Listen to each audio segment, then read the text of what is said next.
Welcome back. That simple exchange between Sarah and Tom is packed with useful phrases for anyone starting to learn English. Let's take a closer look at some of the key moments. First, the greetings, hi, and hello. These are your go-to words when you want to say hello to someone. Hi is a little more informal, something you might say to a friend or someone you meet casually. Hello is a bit more formal and can be used in almost any situation. Practice saying them out loud. Hi. Hello. See? Not so scary. Next, they asked about how each other was doing. How are you? This is a very common question in English, and the replies were simple and polite. I am good, thank you, and I am fine, thanks. Notice the thank you. It's always good to be polite. Try saying these responses. I am good, thank you, I am fine, thanks. Then came introductions. What is your name is the direct way to ask someone their name. And the reply? My name is Sarah. My name is Tom. Easy, right?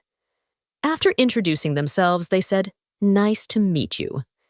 This is a standard polite phrase you use when you meet someone for the first time. Repeat after me. Nice to meet you. And the other person can say, nice to meet you too. The too means also. After names, they asked about where they are from. Where are you from? This helps you learn a bit more about the person. The answers were, I am from Canada, and I am from the United States. You can replace Canada or the United States with your own country.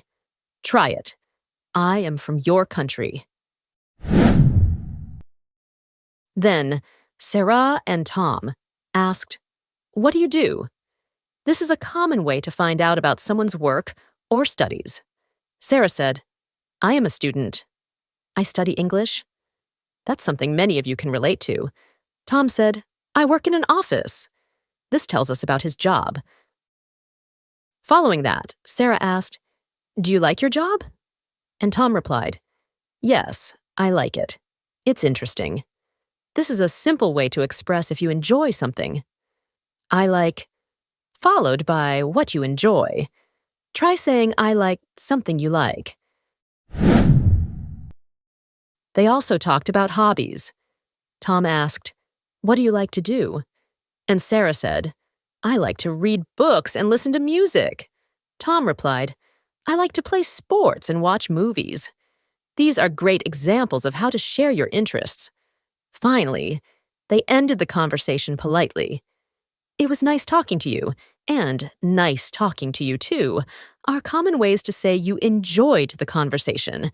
And of course, goodbye is the standard way to say farewell.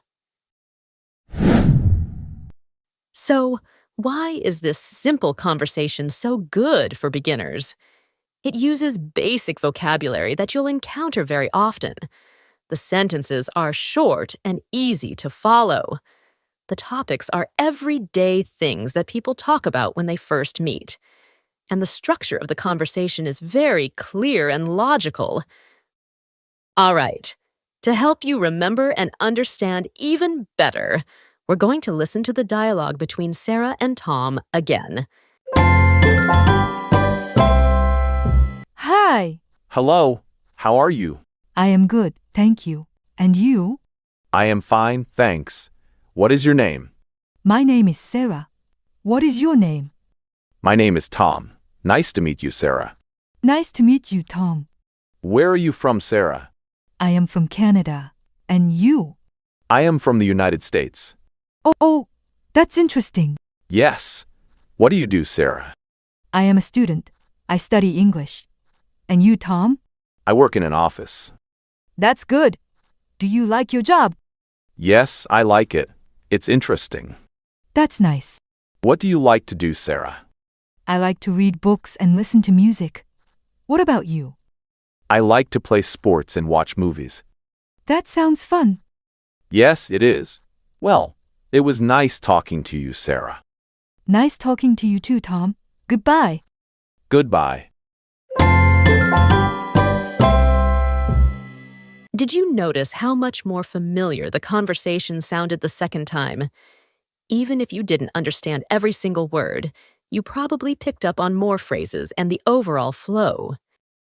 My advice is to listen to this conversation several times. Try to repeat the phrases out loud. Maybe even try to imagine yourself having a similar conversation. The more you practice these simple exchanges, the more confident you'll become in your English speaking. Remember, every big journey starts with a single, easy step. Keep practicing, and you'll get there.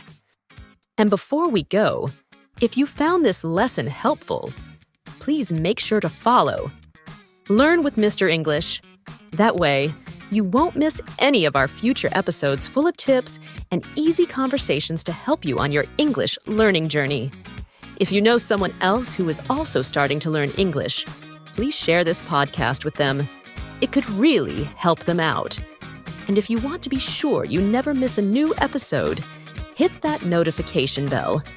We have lots more planned to help you learn English in a simple and fun way. Thank you for learning with me today on Learn with Mr. English. Join us next time for more ways to make learning English easier and more effective. Bye, everyone.